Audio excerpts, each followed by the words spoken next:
मर्यादा का पालन करने वाले आप हैं। आप मुझे वरदान दे रहे हैं। मैंने आपकी हस्तरेखा एवं शास्त्र मैंने अध्ययन किया है, 18 पुराण का अध्ययन किया है, वेद शास्त्रों को मैंने अध्ययन करने के पश्चात मैं कर्म कांड का विद्वत ब्राह्मण हूँ। क्या होने वाला है आगे चल करके, क्या होगा? ठीक है लंकेश, देखिए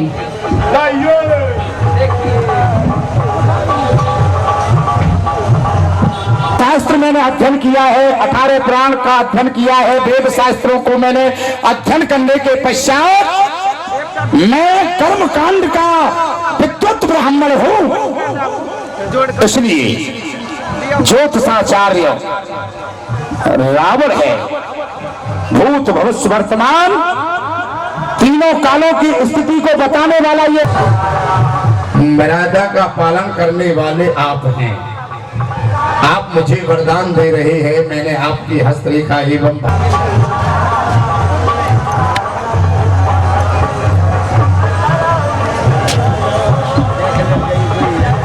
हरे हरे हमारे विधाता किसी किसी के भाग्य में स्पष्ट लिख देता है। इस राम के जीवन की भी घटना इसकी हस्तरेखा एवं भाग्य रेखा में स्पष्ट दिखाई दे रही है। हे राम तुम्हारी दाई भ्रुकुटी पर पिता मरण और वनवास लिखा। दाई भ्रुकुटी को जब मैंने देखा तो इस रावण का सत्यानाश लिखा। मैंने देखा है आपकी रेखा को कि आप यहां से इस धनुष का खंडन करने के पश्चात, सीता के साथ में विवाह करने के पश्चात आप अयोध्या में जाएंगे और अयोध्या में जाकर तुम्हारे पिता तुम्हें राज्य देने की घोषणा कर देंगे। परंतु रात्रि ही रात्रि में ऐसी घटना घटित होगी, तुम्हें राज न हो करके वनवास हो जाएगा, वो भी 14 वर्ष का वनवास।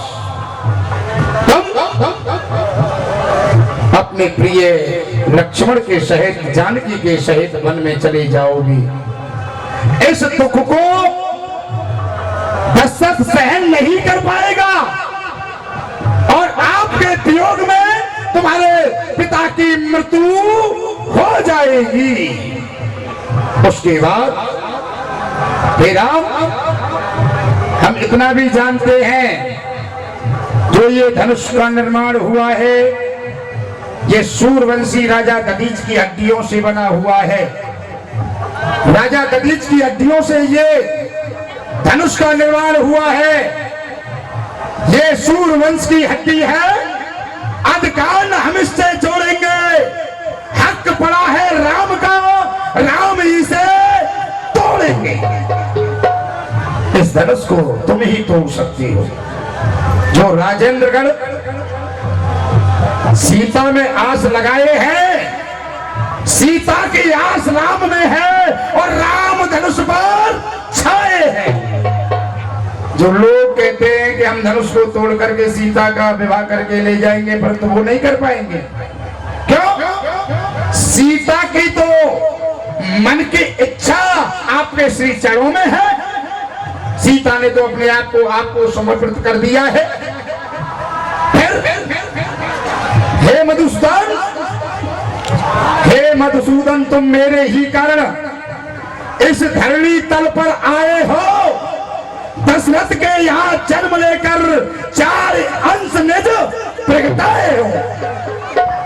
गादी का यज्ञ बहाना था, सुभाऊ ताल का हनन कीना, आगे को कार्य करने को मारीच पठाया सर्वहीना।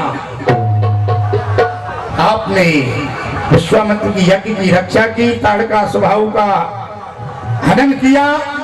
आगे की लीला करने के लिए आपने मारीच को बिना फल का बाण मार करके समुद्र से पार फेंक दिया। क्यों? आपको आगे लीला भी करनी है। फिर आए हो मखतार अहिल्या नारी को, आए हो मखतार अहिल्या नारी को या सम्मुसिव चाप माही हे राम धनुष को तोड़ेंगे या मैं कछु संशय नहीं। आप इस स्वयंवर में पधारे हो, भगवान शंकर के चाप का खंडन आप करोगे, इसमें संशय करने की कोई बात नहीं है। लोग संशयों का परित्याग कर दें, क्यों? राम ही धनुष का खंडन करेंगे और कोई नहीं कर सकता। हम कहते हैं इस बात को। हे राम, इस धनुष का खंडन करने के पश्चात तुम अयोध्या में चले जाओगे, परंतु मेरा निमंत्रण स्वीकार कर लो। मैं तुम्हें निमंत्रण दे रहा हूं और अच्छी प्रकार से निमंत्रण स्वीकार कर लेना। हे राम, तुम्हें निमंत्रण देता हूं, सीधे गढ़लंक चले आना, मम मोक्ष पिटारी सीता को साथ साथ लेते आना। मैं तुम्हें निमंत्रण दे रहा हूं, सीता को साथ साथ वन में लेकर के आना। फिर वहां क्या होगा? छल से बल से कौशल से सीता को हर ले जाऊंगा। वन वन भटका राम तुम्हें दुख दारुण खूब रुलाऊंगा। मैं सीता का हरण करने के बाद लंका ले जाऊंगा। फिर अब वही कहूंगा जो कुछ कहना होगा। तुम्हारे हाथों में धनुष होगा, मेरे हाथों में खड्ग होगा। अब बस प्रभु वही युद्ध स्थल में मिलना होगा, ठीक है ना? अब वही कहूंगा जाकर के रण स्थल में ही हमारा और तुम्हारा मिलन होगा। वही आपसे दो बातें होंगी।